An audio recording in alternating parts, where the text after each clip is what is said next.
Saan nga ba susunod na maghahari ang hari? Mga ka-sports, kung kayo ang papipiliin, anong jersey ang huling gustong makita kay LeBron James bago siya tuluyang magretiro? Dahil opisyal na iwanan niya ang LA Lakers at hinahayaan niya ngayon ang buong NBA na manghula kung saang koponan niya gustong tapusin ang kanyang maalaman na legacy. Matapos kumpirmahin ng kanyang agent na si Rich Paul na magpapatuloy ang kanyang karera sa 2026 hanggang 2027 season, hinahayaan na ni LeBron na manghula ang buong liga. Heto ang 4 na naglalakihang destinasyon na kasalukuyang nag-aabang sa kanyang pirma.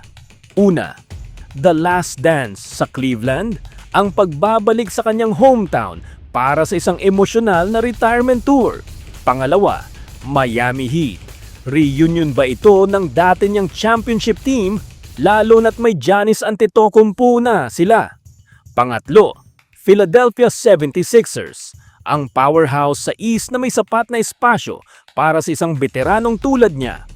Pang-apat, Golden State Warriors.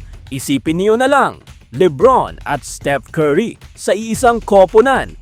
Baka mabasag ang internet.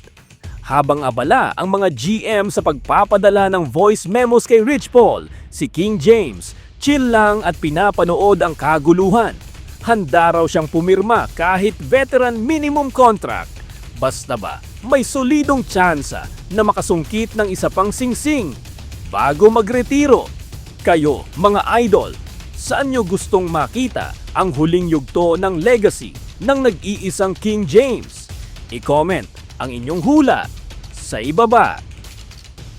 Grabe yung play na yon. Kung nag-enjoy ka, pa-like, follow at share para sa marami pang ganitong basketball content.